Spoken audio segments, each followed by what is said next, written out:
hey, that's 100 views. Cool. I'm glad that there's a lot of support for my reviews, so until I'm done with my school project, I'll keep making more of them. And what better way to continue than with Marvel's Loki? I'd like it. I'd like it a lot. Loki is so big, so weird and ambitious, yet so masterfully engaging with every single one of its episodes. It reminds me of Doctor Who back when it was good, and if I'm talking about something in the same vein as Doctor Who, you better take it seriously. But what makes Loki so good? Well, for one, it's weird. Loki is all about time and free will through the eyes of the god of mischief. How he reacts to such strange circumstances in the world around him is a more engaging setting than anything Marvel has done in most of their movies and other shows. Marvel is finally using their source material in a way that's refreshing and new, and I, for one, am on board all the way. The weirdness totally works with the plot, which makes her some of the most interesting world-building Marvel has done in a very long time. Here's a brief summary of the concept. An organization whose goal is to protect the sacred timeline by pruning anyone who diverges their set path. It very much reminds me of philosophy and the ideas of free will, but what happens when you mix sacred order with the most chaotic character of the MCU? And that's what this show's all about.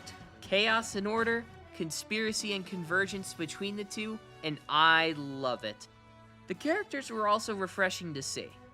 Loki from the first episode is developed so believably that it's easy to follow him from start to finish and see a noticeable difference in his character. But I'll talk more about that once we get into spoilers. Owen Wilson as Mobius was also very enjoyable, and his journey through the entire show was something I liked a lot. It's a great example of how much development you can put into only 6 episodes of screen time and still care for the character. Him and Loki working together is the heart of the first few episodes, and their duo could very much be one of the best duos in Marvel. They perfectly illustrate the themes of free will and determination permeated through the entire show, with Loki believing that he makes his own destiny. I am on the verge of acquiring everything I am owed, and when I do, it'll be because I did it, not because it was supposed to happen. And Mobius believing with the TVA that there is no true free will. That's the proper flow of time, and it happens again and again and again because it's supposed to, because it has to. The TVA makes sure of it. The other TVA characters had nothing special about them, though. I did like B-15 in this one scene, but something about this lady didn't really sell me. But other than her, Marvel finally created a B-plot with characters I actually care about, unlike WandaVision or Falcon and the Winter Soldier.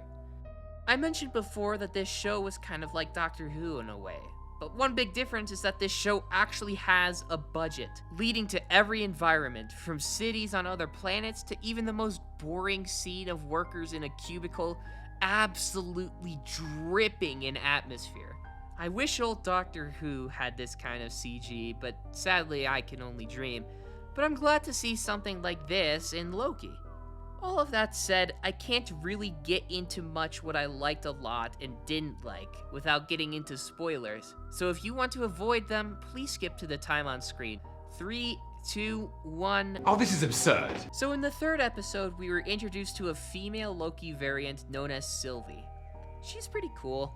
There's not a whole lot to say about her as a character other than she's just solid. Her motivations are engaging enough, and her distrust and hasty actions align with her backstory really well, but she didn't stand out for me in any way. Her eventual romance with Loki was fine with me, if not a little bit forced. It seems like it only took one episode before the entire show forces the idea that they're in love down our throats. Despite this, she's a solid way to reveal that the agents of the TVA are actually variants themselves, and that the timekeepers weren't real. So I'm okay with this rushed romance plot. And with this romance plot, an amazing episode with the impeccable Richard E. Grant returning to glorious purpose as the classic Loki, we are propelled into the final episode. And Oh yeah, it's all coming together. Everything mentioned before ties together in an introspective and slow, yet equally hype conclusion.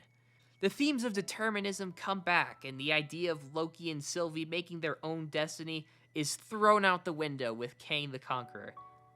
Let me say, the performance by Jonathan Majors in one single episode has me sold and hyped for the entire next season, but it doesn't end there. When presented with an unbreakable gambit, we are shown the true growth of our Loki variant in his relationship with Sylvie. The two are presented with two options: take over the sacred timeline and continue to live with the TVA pruning innocent variants, or kill he who lives and have an alternate version take his place. The old Loki we see at the start of the series would absolutely have taken over and be the ruler of everything known. But after him learning of his fate, the fate of all Lokis, and learning how to love, he isn't in it for the throne anymore. And yet he knows another version of He Who Remains can't take his place. Sylvie, being raised the way she was, only sees revenge and not the bigger picture, leading to the ultimate resolve of their relationship, ending with distrust and betrayal. The look on Loki's face here says it all. The boy who cried wolf finally telling the truth, but even one of the ones closest to him doesn't trust him. And it all leads to the absolute suspense of Loki calling to his friend Mobius in search for help, search for anything, because he knows of the coming conflict only to realize it's too late. Mobius doesn't remember Loki, and the camera pans to a statue of the Conqueror now in his place.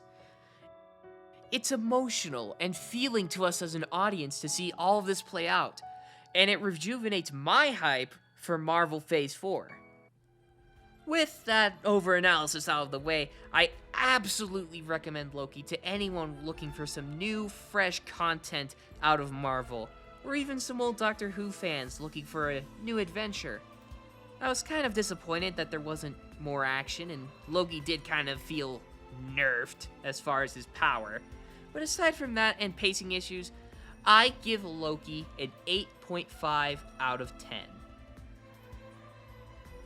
That's my personal take on Marvel's new show, Loki. If you liked it, make sure to let me know by liking the video and sharing it to your friends or family. And if you disagree with my review, or maybe just want to say hi, feel free to do so in the comments section below. I've been Oliver, and thanks for watching. Later.